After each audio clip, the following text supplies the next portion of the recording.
चलिए हम बात कर रहे हैं भगवान बुद्ध के बारे में। भगवान बुद्ध को आपने अच्छे से पढ़ लिया काफ़ी और आपको याद भी होगा। भगवान बुद्ध के बारे में यदि बात करें तो हमने लास्ट में कुछ बातें पढ़ी कि भगवान बुद्ध को जो संबोधि या हम बात करें ज्ञान की जो प्राप्ति हुई है वो कौन से वृक्ष के नीचे हुई है? पीपल वृक्ष। अच्छा, कुछ पुस्तकें आपको ये बताती हैं बरगद का पेड़ या है ना, इस प्रकार की बातें मिलती है, पर हमेशा ध्यान रखना वो पीपल का वृक्ष ही है, जिसको हम क्या कहते हैं? बोधि वृक्ष कहते हैं। यदि बात करें अनुयायी जो है बौद्ध भिक्षुक, यदि हम बात करें है ना, बौद्ध धर्म को मानने वाले जो है वो पीपल को बोधि वृक्ष के नाम से पुकारते हैं। ये भी आपको थोड़ा ध्यान में रखना है। ज्ञान की प्राप्ति कहाँ हुई, कितने समय में हुई? 35 वर्ष की आयु के अंदर ज्ञान की प्राप्ति होती है।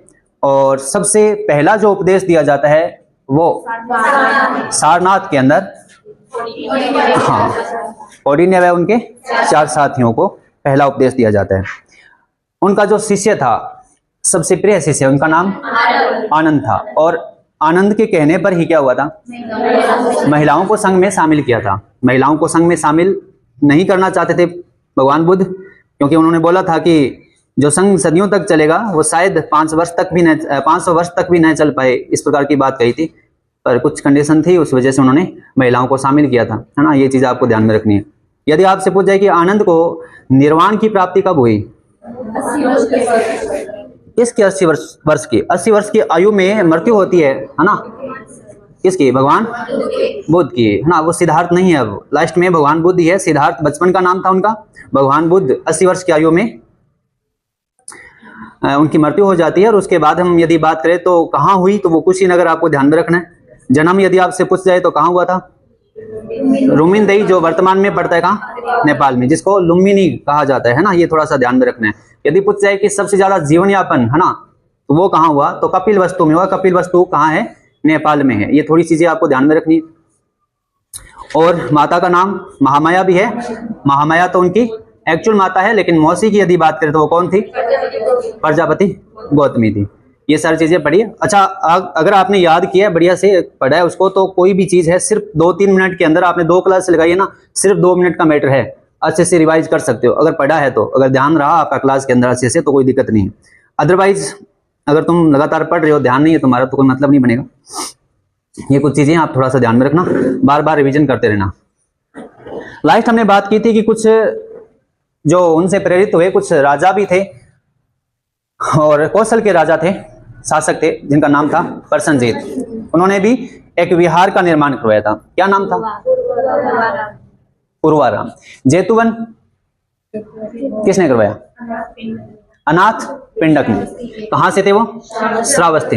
एक आम्रपाली नाम की, हाँ, नगरवधु थी, उसने भी एक हाँ, आम्रपाली वाटिका भेंट की थी। और अजात शत्रु के बारे में पढ़ा था क्या? नहीं, बिंबिसार के बारे में हमने बात की थी। बिंबिसार ने भी, हाँ, वेलुवन विहार जो है उसका निर्माण करवाया था। वो कहाँ पड़ता है? राजगृह। राजगृह कहाँ है? ये पाटलिपुत्र। आपने ये चीजें पढ़ी। महाजनपद जो पढ़े थे उसके अंदर कौन सी राजधानी, है ना, ये सारी चीजें आपने पढ़ी। आज हमें बात करनी है भगवान बुद्ध की जो प्रतीक है। अक्सर क्यों सुनाते हैं भगवान बुद्ध की जो प्रतीक है, प्रतीक में से क्यों सुना जाते हैं? प्रतीक कौन कौन से हो सकते हैं? सबसे पहले हम बात करें जैसे कि भगवान बुद्ध को जब उनकी माता को एक सपना दिखाई दिया, मतलब सपना आया उनकी माता को, जब वो भगवान बुद्ध की बात करें तो गर्भावस्था में थे उस समय, है ना। सिद्धार्थ की हम बात कर लेते हैं, तो उस समय उनको सपना जो आया था उसमें उन सपने में एक सफेद हाथी दिखाई पड़ा। इसलिए आपने देखा होगा कई बार हाथी का चित्र वगैरह दिखाई पड़ता है आपको। तो यदि पूछ जाए कि गर्भावस्था का प्रतीक क्या था, तो सफेद हाथी। और कई बार सफेद ना हो तो केवल हाथी भी हो सकता है, इसलिए वो सफेद हाथी इसलिए भी माना जाता है कि जब ये सपना आया तो महामाया ने ये बताया कि मुझे इस प्रकार का सपना आया है, तो किसी विद्वान ने ये कहा कि जो बच्चा जन्म लेने वाला है वो कोई साधारण नहीं होगा, मतलब एक्स्ट्रा ऑर्डिनरी, है ना, असाधारण बच्चा होगा। ये चीज आपको थोड़ी ध्यान में रखनी है। एक घोड़े का भी प्रतीक मिलता है। घोड़े का प्रतीक इसका मतलब, भगवान बुद्ध की यदि बात करें तो वो घर से जब गए थे तो किस पे गए थे? घोड़े पे गए थे। तो ग्रह त्याग किया था, उसको क्या कहते हैं हम? वो प्रतीक कौन सा है? महाविनीश कर्मण तो है, लेकिन जो प्रतीक जो माना जाता है वो कौन सा है? घोड़ा है। ये थोड़ा सा ध्यान रखना, ठीक है। जन्म जो होता है उसका जो कमल और सांड, इस प्रकार की चीजें मिलती है। प्रतीक यदि पूछ जाए कि जन्म का प्रतीक क्या है भगवान बुद्ध के, तो क्या होगा? कमल व सांड होगा। ये थोड़ा सा ध्यान में रखना है। अच्छा, ज्ञान का प्रतीक पूछ जाए तो ज्ञान कहां मिला? और इसको क्या कहते हैं? बोधि वृक्ष। बोधि वृक्ष किसका प्रतीक है? ज्ञान का प्रतीक है। निर्वाण का प्रतीक यदि बात करें तो उनका जो पद चिन्ह है, निर्वाण समझते हो ना, निर्वाण की प्राप्ति हुई, तो उसके जो पद चिन्ह है, पद चिन्ह से बताया जाता है। मतलब इस क्या हुआ भाई ना, इस प्रकार की चीजें मिलती है, पद चिन्ह। ये चीजें जो होती है, इस मतलब ये क्या है? पद चिन्ह है। इससे क्या पता चलता है कि निर्वाण की प्राप्ति हुई।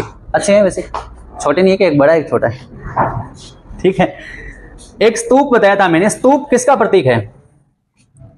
स्तूप मैंने आपको बताया था, इस प्रकार का कोई स्तूप होता है, ये बीच में कोई जगह होती है, यहाँ कुछ सामान रखा जाता है। इनका सामान होता है बौद्ध भिक्षु। और कब रखा जाता है? जब उनकी मृत्यु हो जाती है। मृत्यु का प्रतीक है स्तूपा या स्तूप कह सकते हैं हम, ठीक है। यदि पूछ जाए महाभिनीश कर्मण क्या है? 29 वर्ष की आयु के अंदर जब उन्होंने ग्रह त्याग किया था, 29 वर्ष की आयु में त्याग किया था, उसको क्या कहा जाता है? महाभिनीश कर्मण कहा जाता है। कुछ बातें आपको इस प्रकार से याद रखनी।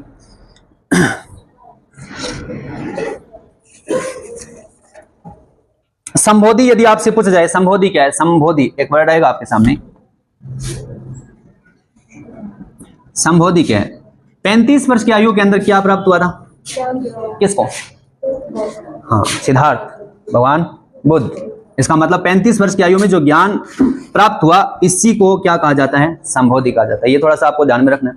और एक धर्म चक्कर प्रवर्तन, याद रखना। धर्म चक्कर, ये क्वेश्चन आते हैं, टर्मिनोलॉजी है, कुछ से याद रख लेना। धर्म चक्कर प्रवर्तन।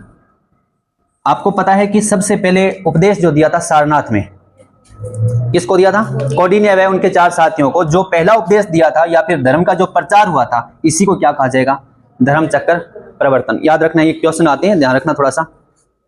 और महापरिनिर्वाण, आपको पता है निर्वाण वैसे हम ये कहते हैं कि अच्छा मृत्यु के पश्चात जैसे मोक्ष की प्राप्ति हो जाती है, लेकिन यहाँ निर्वाण की स्थिति कुछ अलग है। लेकिन हम महापरिनिर्वाण की बात करते हैं। क्या? महापरिनिर्वाण। महापरिनिर्वाण का मतलब है 80 वर्ष की आयु के अंदर भगवान बुद्ध की मृत्यु हो जाती है, वही क्या होता है? महापरिनिर्वाण। याद रख लोगे इन सब चीजों को? लिखो जरा। देखो, भगवान बुद्ध के प्रतीक,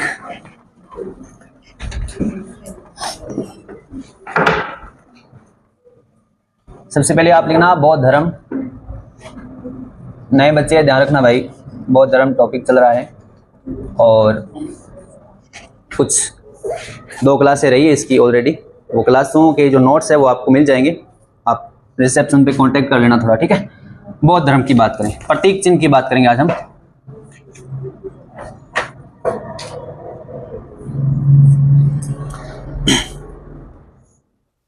भगवान बुद्ध के प्रतीक है, ये ध्यान रखना। किसके प्रतीक?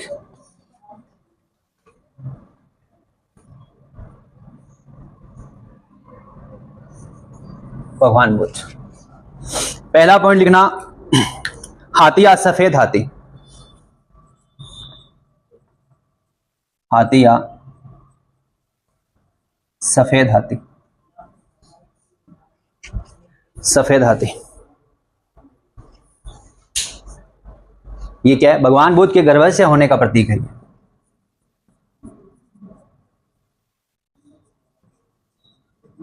भगवान बुद्ध के गर्भाशय होने का प्रतीक।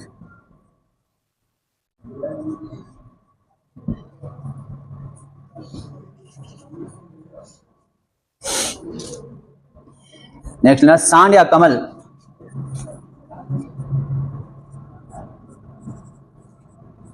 ये किसका है प्रतीक? जन्म का प्रतीक।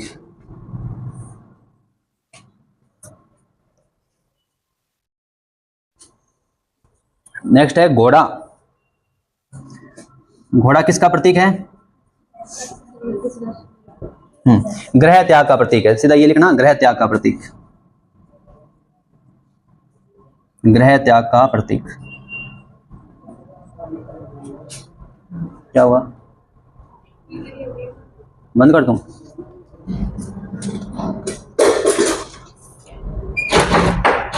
बहुत है क्या? सर्दी आ रही है? अच्छा, ये लाइट आ रही है, उसमें कैसी लाइट आ रही होगी? ज़्यादा अंधेरा नहीं हो गया? चलो कोई ना। इधर जगह पड़ी थी आज तो काफ़ी, खाली क्यों छोड़ी? उधर से वैसे भी कुछ दिखता नहीं है, इधर आके बैठ जाया करो ना। नेक्स्ट लिखो, घोड़ा किसका प्रतीक है? ग्रह त्याग का प्रतीक। आगे लिखो, बोधि वृक्ष कह सकते हैं, आप पीपल कह सकते हैं।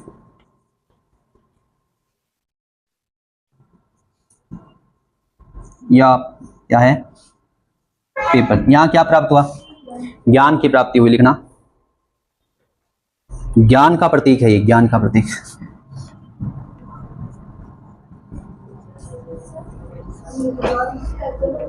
हाँ हाँ, वैशाख पूर्णिमा। वैशाख पूर्णिमा को जन्म हुआ, ज्ञान की प्राप्ति भी वैशाख पूर्णिमा, मृत्यु भी वैशाख पूर्णिमा। याद रख लेना इसको, ठीक है? थोड़ा नेक्स्ट लिखो, पद चिन्ह।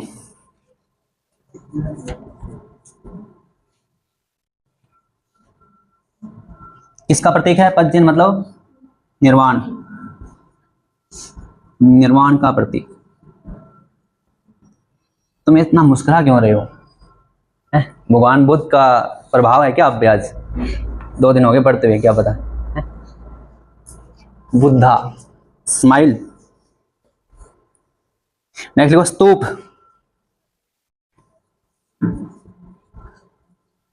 इसका प्रतीक है भाई मृत्यु,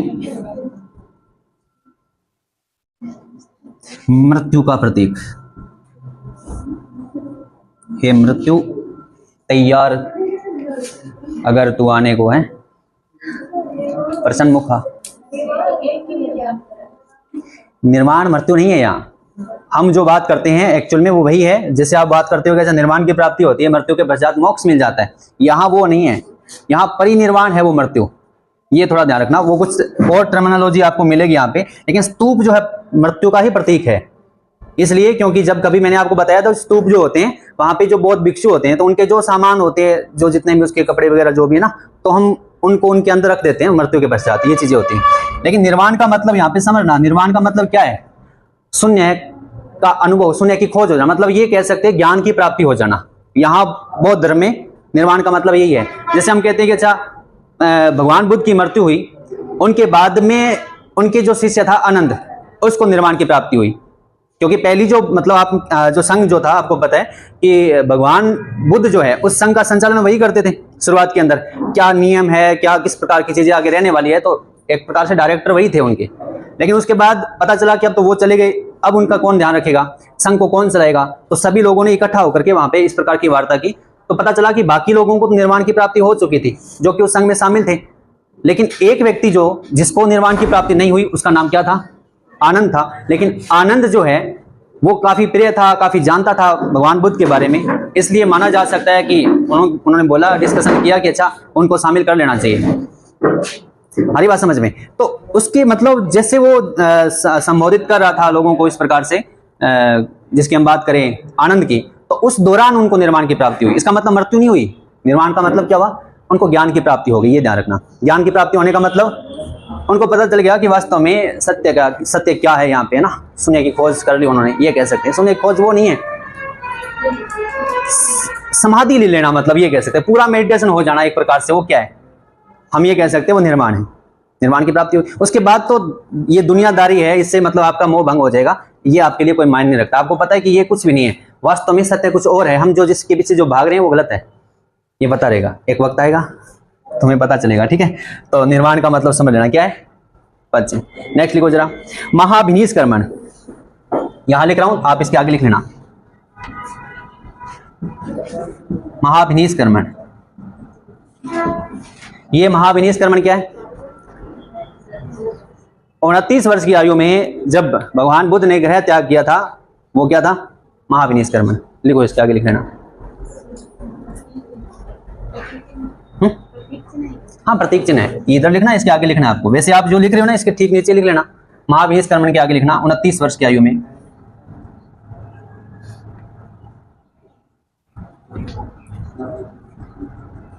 भगवान बुद्ध ने ग्रह त्याग किया, ग्रह त्याग किया।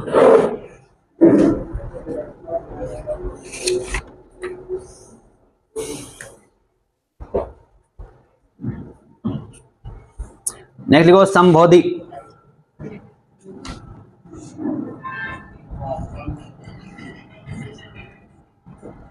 संबोधि क्या है? संबोधि पहला उपदेश नहीं है, संबोधि। संबोधि मतलब 35 वर्ष की आयु में निरंजना नदी के तट पर पीपल वृक्ष के नीचे उनको क्या प्राप्त हुआ था? ज्ञान प्राप्त हुआ था। वही क्या है? संबोधि है। लिखिए जरा, इसके आगे लिख लेना। लिखो 35 वर्ष की अवस्था में गौतम बुद्ध को, इसके आगे लिख लेना तुम, 35 वर्ष की अवस्था में गौतम बुद्ध को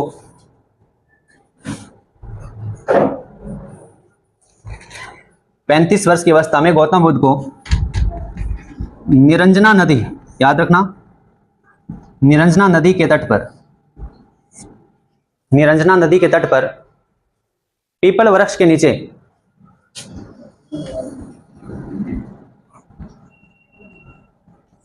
पीपल वृक्ष के नीचे ज्ञान की प्राप्ति हुई।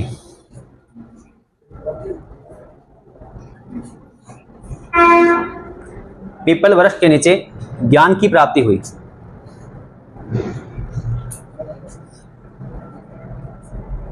ज्ञान की प्राप्ति हुई। नेक्स्ट लिखो धर्म चक्र प्रवर्तन। नीचे लिख लेना, मैं यहां लिख रहा हूं, धर्म चक्र प्रवर्तन। याद रह जाएगा ना तुम्हें ये शब्द? वो क्या भाई, ऐसे से याद रखना इनको। धर्म चक्र प्रवर्तन क्या है? पहला जो उपदेश दिया था कौंडिन्य उनके साथियों को, है ना, वही क्या धर्म का चक्कर चलाया था वहां, धर्म चक्कर प्रवर्तन। याद रख लेना इसको, ऐसे लिखना। लिखो ज्ञान प्राप्ति के पश्चात, धर्म चक्कर प्रवर्तन के आगे लिखना, ज्ञान प्राप्ति के पश्चात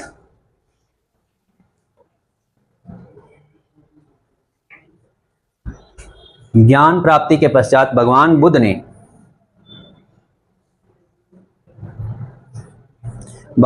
ने सारनाथ में, भगवान बुद्ध ने सारनाथ में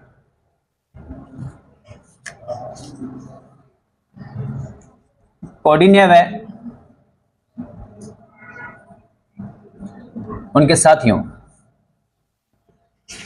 कौंडिन्य व उनके साथियों को पहला उपदेश दिया था। कौंडिन्य व उनके साथियों को पहला उपदेश दिया था। पहला उपदेश दिया था जिसे धर्म चक्र प्रवर्तन कहा जाता है, जिसे धर्म चक्र प्रवर्तन कहा जाता है, जिसे धर्म चक्र प्रवर्तन कहा जाता है।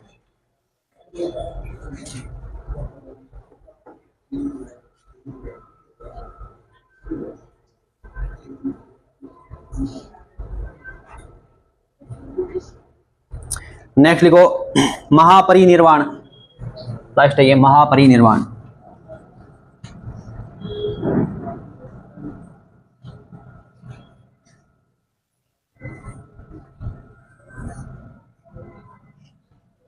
महापरिनिर्वाण लिखो 80 वर्ष की आयु में, 80 वर्ष की आयु में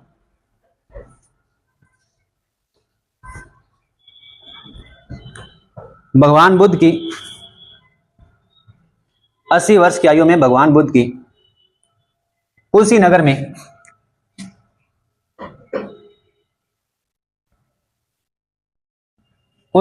मृत्यु हुई। कुशीनगर में मृत्यु हुई।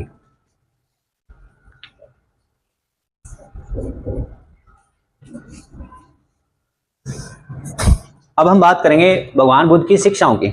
शिक्षा दी, अगर आपको वो शिक्षा मिल जाती है तो तुम्हें भी पता चल जाएगा कि सत्य क्या है ना। हम एकदम डिटेल तो नहीं पढ़ेंगे क्योंकि दर्शन के बारे में आपको जब कभी टाइम मिला, जब तुम मेंस लिखोगे उस समय आपको वहां पे नीड रहेगी उन चीज़ों की। पर फिलहाल कुछ बातें जो है इंपॉर्टेंट जो बातें हैं, जो तथ्य है उनसे जुड़े हुए उनकी बात करेंगे हम। शिक्षाएं कौन कौन सी थी, ठीक है।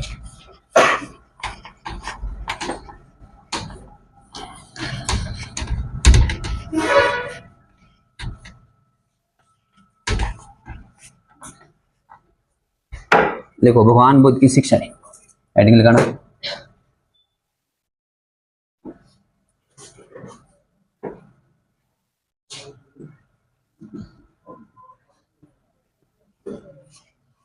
भगवान बुद्ध की शिक्षाएं। सबसे पहले तो उन्होंने 4 आर्य सत्य बताई।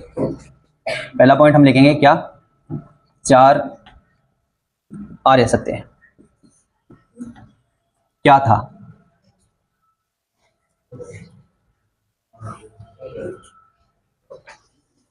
ध्यान देना भाई।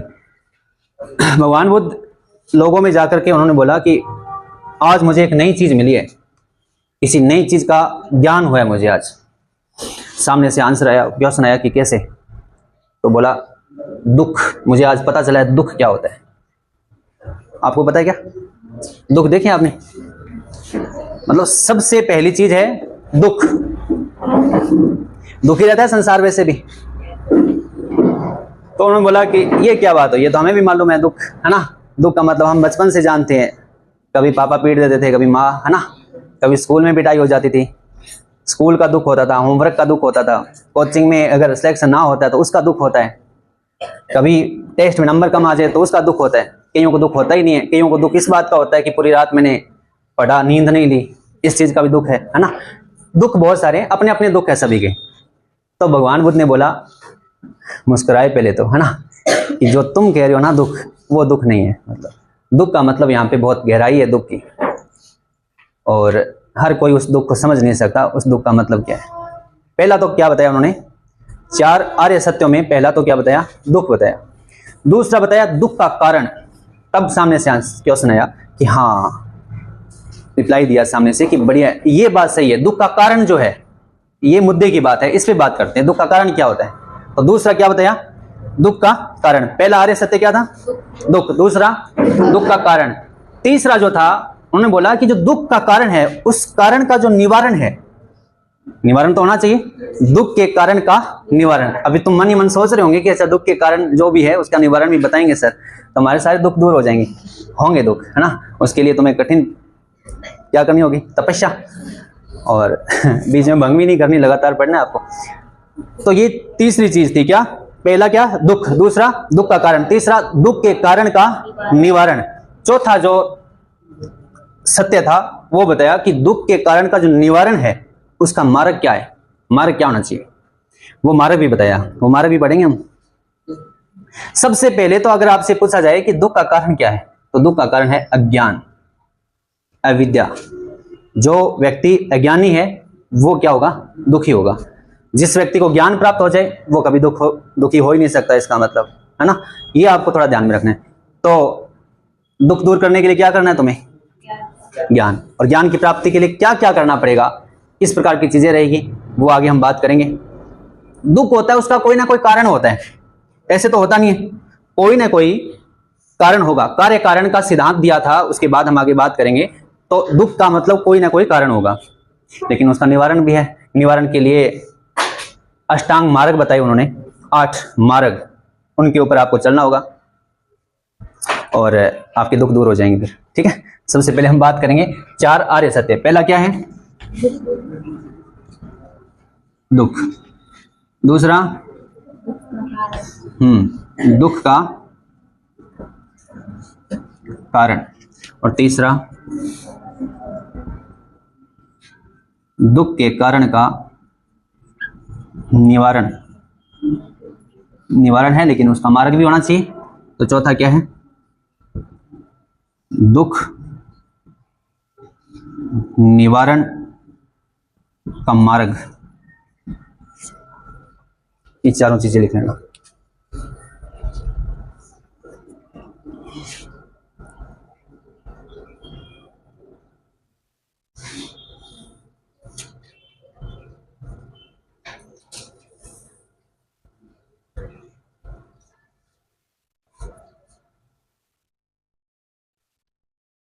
दूसरी शिक्षा जो थी, लिख लेना, प्रतीत्य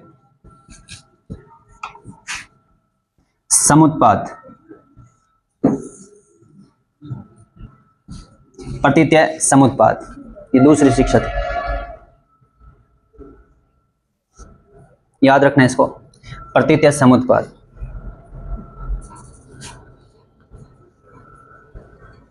इसका यदि प्रतिपादन देखा जाए इस सिद्धांत का, तो ये जो दूसरा जो है चार आर्य सत्यों में जो दुख का कारण है उसके तहत इसका प्रतिपादन हुआ है। ये आपको थोड़ा ध्यान में रखना है। इसका अगर इंग्लिश मीनिंग देखोगे तो इसका मतलब होता है रिटर्नेबल प्रोडक्ट, लौट करके वापस आ जाना। कोई ना कोई दुख का कारण होता है, किसी कारण मतलब कार्य कारण से ही पता चलता है, मतलब कार्य कारण का जो सिद्धांत है इसके अंदर इन्वॉल्व है, वो चीज आपको थोड़ी ध्यान में रखनी। सबसे अगर उचित इसका अर्थ देखा जाए तो इसका मतलब होता है ऐसा होने से वैसा होना या वैसा होने से ऐसा होना। मतलब कोई ना कोई कारण होगा, कोई ना कोई कारण होगा। तुम यहां आयो, क्यों आयो?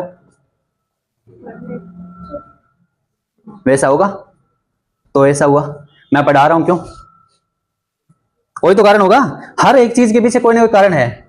नहीं है कारण? तुम खाना खा रहे हो तो कारण है, तुम यहां पढ़ रहे हो तो कारण है, कोई ना कोई कारण है। यदि कोई कारण नहीं होता तो क्यों पढ़ते तुम? उम्मीद है तुम्हें कोई ना कोई, किसी उम्मीद पे जी रहे हो तुम। उम्मीद नहीं है, होप नहीं है तुम्हारी, तो इसका मतलब जीवन बेकार है या जीवन सही है? बिना उम्मीद के जी लोगे? कोई ना कोई चीज तो रहती है, पर उम्मीद जो है वो कोई ना कोई कारण रहा होगा, किसी कारण तो उम्मीद रही होगी आपकी। बिना उम्मीद, बिना कारण के कोई उम्मीद रहती नहीं है। इसका मतलब तुम ये सोचते हो कि अच्छा जीवन में मुझे कुछ बड़ा करना है, ये आपका कारण है, इसलिए तुम आज बढ़ रहे हो। इसी का तो ये कारण है। यदि उम्मीद नहीं है तुम क्या करोगे बताओ?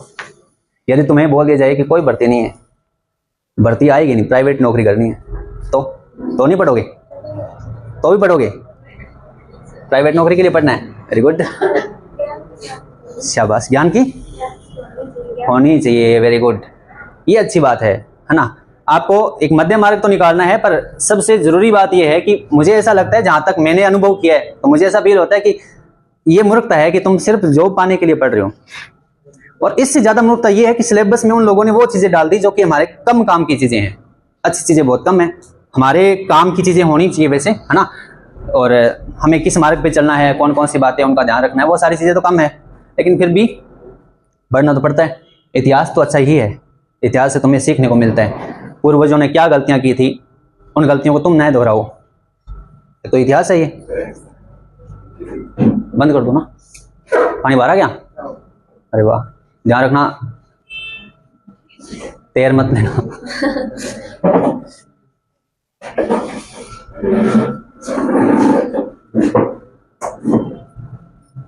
कितना आ गया? खूब पानी हो गया। अरे भाई, ये ज्ञान की प्राप्ति होगी।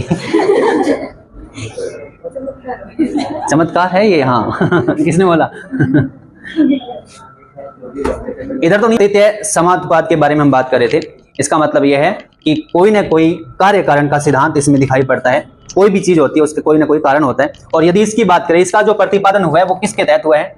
चार आर्य सत्य थे, उसके अंदर जो दूसरा सत्य, कौन सा? दुख का कारण, इसी के आधार पे इसकी उत्पत्ति हुई है। ये आपको थोड़ा ध्यान में रखना है। इसके लिए कुछ बातें लिख लो, लिखो। देखो, भगवान बुद्ध ने, इसके नीचे कुछ लिख लो पॉइंट बना करके। भगवान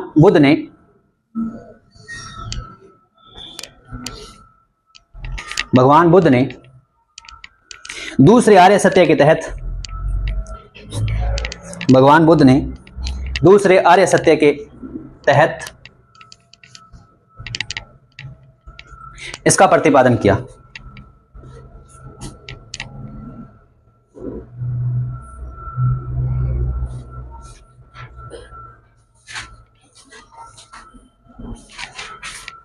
इसका प्रतिपादन किया। नेक्स्ट लिखो, दूसरा पॉइंट लिखो इसका। यह बौद्ध धर्म का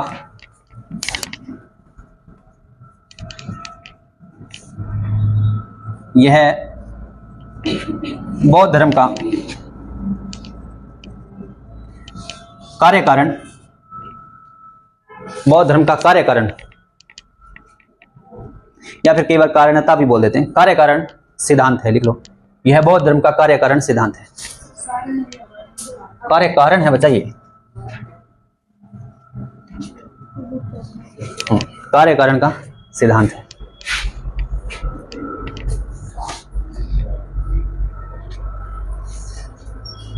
नेक्स्ट लिखो, भगवान बुद्ध ने दुखों का कारण किसको बताया था?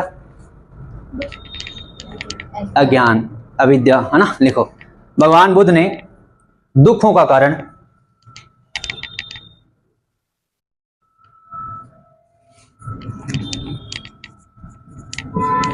अज्ञान अविद्या को बताया, अज्ञान अविद्या को बताया।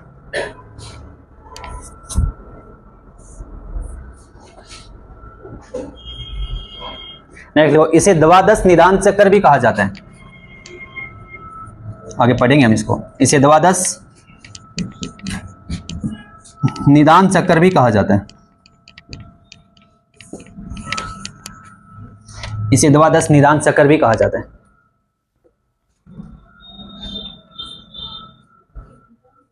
हाँ, इसे द्वादश निदान चक्कर भी कहा जाता है। निदान।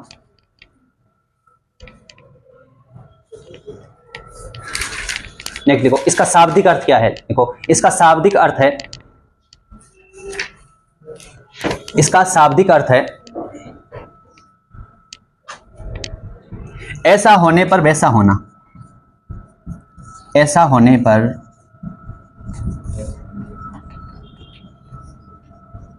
वैसा होना। ऐसा होने पर वैसा होना मतलब ऐसा होने पर वैसा होना। ठीक है, ऐसा होने पर वैसा होना, ये क्या है, इसका शाब्दिक अर्थ है। किसका? प्रतीत समानुपात का। ये ध्यान रख लेना थोड़ा सा।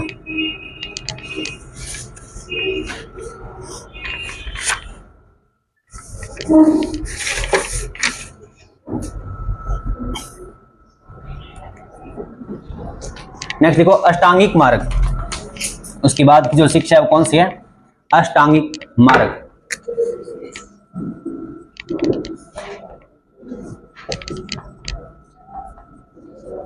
अष्टांगिक मार्ग।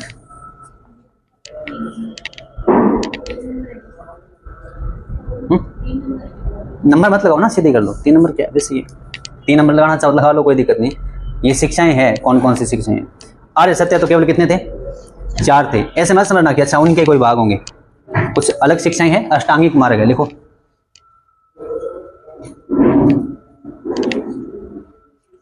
अच्छा, इसका प्रतिपादन कैसे हुआ? मतलब हम ये बात करते हैं कि यदि तुम्हें दुखों का निवारण करना है तो उसके लिए आपको कोई ना कोई निवारण का मार्ग पता होना चाहिए। और निवारण का जो मार्ग है उसके लिए कितने मार्ग है? अष्टांगिक मार्ग। यदि तुमसे पूछ जाए ये कौन से आर्य सत्य के तहत इसका प्रतिपादन हुआ, तो ये कौन सा था? चौथा ये था। क्या था? दुख के कारण का निवारण का जो भी मार्ग है वही था चौथा। तो उसके तहत इसका क्या हुआ है? प्रतिपादन हुआ। लिखिए जरा पहले, लिखो भगवान बुद्ध ने, इसलिए लिखना भगवान बुद्ध ने चौथे आर्य सत्य के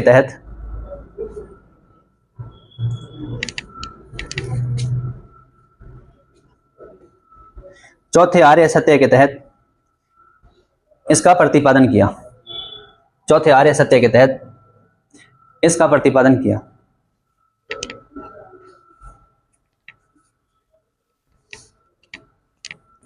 भगवान बुद्ध को ऐसा लगता है यदि इस मार्ग पे कोई व्यक्ति चलता है ना तो अज्ञानता जो है वो समाप्त हो जाती है। और अज्ञानता जैसे समाप्त होगी क्या होगा? अरे बोलो, दुख समाप्त हो जाएंगे, दुख दूर हो जाएंगे आपके। तो अष्टांग मार्ग है, लिख लो ये बात। लिखो, भगवान बुद्ध ने, नेक्स्ट लाइन लिखो,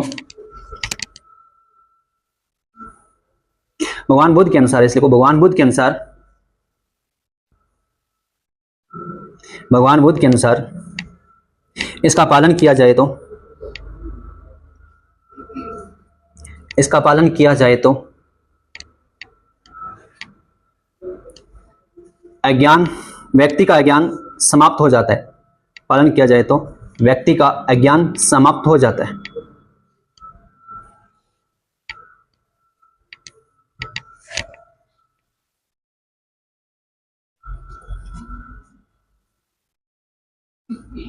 कौन कौन से है? जो जितने 8 मार्ग है उनको लिख लो। पहले लिखो सम्यक दृष्टि।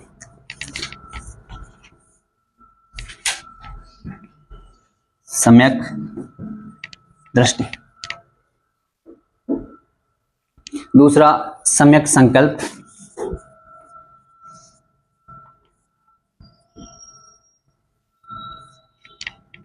और तीसरा है सम्यक वाक।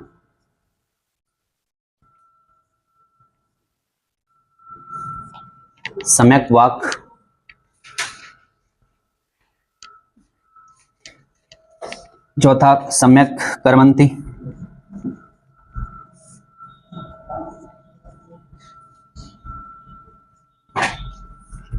और सम्यक आजीव।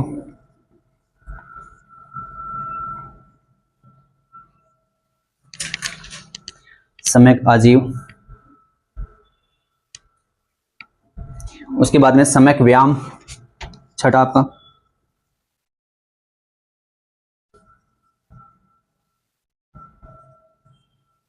सातवां है आप सम्यक स्मृति,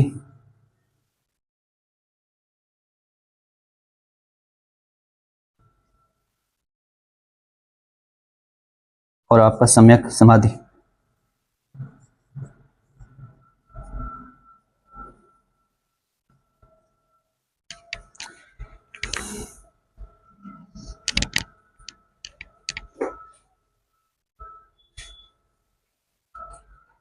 सम्यक दृष्टि का यदि बात की जाए तो मतलब एक व्यू जो है आपका ना, देखने का, सोचने का, विचार करने का, है ना, वो आपका सही होना चाहिए। इसका मतलब राइट व्यू कह सकते हैं इसको। क्या ये ज्यादा याद रहेगा इंग्लिश वाली बात आपको, राइट व्यू। फिर जो आपने जो देखा, जो सोचा, उसके लिए आपने कोई संकल्प लिया, इसका मतलब है ना, विचार अच्छा किया तो क्या करते हो आप, कोई संकल्प लेते हो, तो इसका मतलब ये क्या है, राइट आपका इंटेंशन। कोई भी काम करते हो, इंटेंशन आपका क्या होना चाहिए,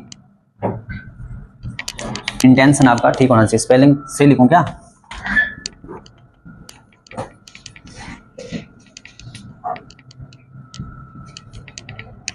राइट इंटेंशन। फिर यदि आपका इंटेंशन अच्छा है तो तुम फिर बोलोगे, है ना। वाक का मतलब क्या है, बोलना, विचार रखना, है ना, तो इसको क्या बोलेंगे, राइट स्पीच।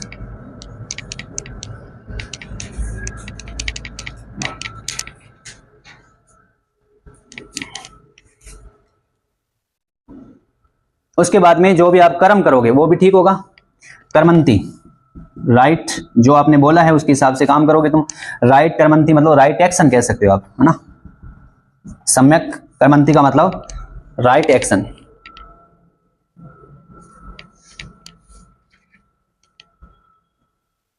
लावलीहुड कह सकते हैं सम्यक आजीव को। जीना कैसे आपको,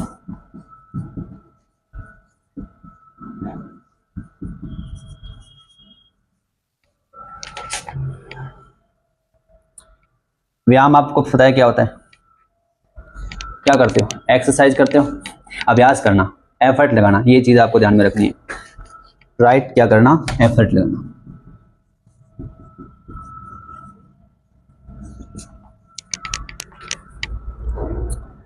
राइट एफर्ट।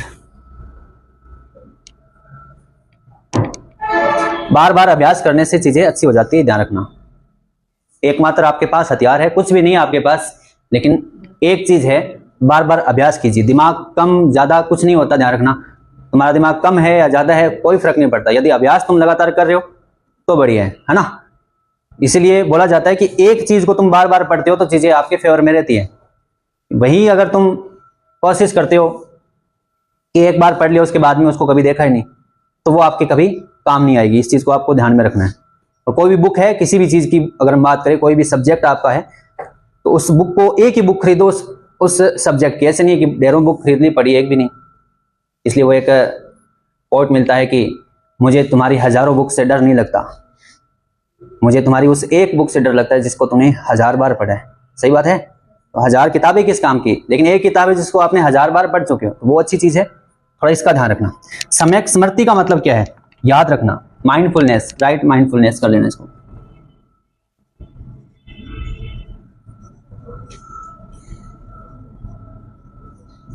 माइंडफुलनेस। और ये क्या होता है, समाधि। राइट मेडिटेशन किया आपने,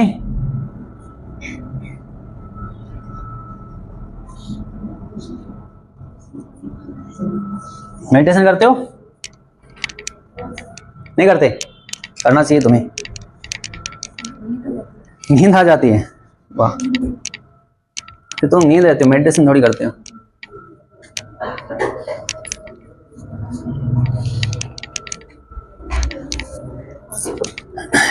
चलो ठीक है, ये सारी चीजें आप अच्छे से पढ़ के आना। आज के लिए इतना बहुत है, कुछ बातें और पढ़ने वाली, उसके बारे में आगे बात करेंगे। लेकिन यहाँ थोड़ा ध्यान रखना कि सबसे पहले क्या है, सम्यक दृष्टि, उसके बाद क्या करोगे, सम्यक संकल्प, फिर वाक, वाक के बाद में हाँ कर्मंती कह सकते हैं, मतलब एक्शन जो भी आपका है वो। आजीव जीना उसके बाद में उसको लेकर सम्यक व्यायाम, व्यायाम मतलब बार बार अभ्यास करना। फिर आपकी क्या है, अभ्यास करोगे तो याद रहेगा। स्मृति, स्मृति के बाद में क्या होगा, समाधि। समाधि लेनी है लास्ट के अंदर तुम्हें, यहीं बैठे बैठे समाधि मत ले लेना, कोई दो सटर जाए कहीं। यो क्या हो गया है, ये क्या हो गया?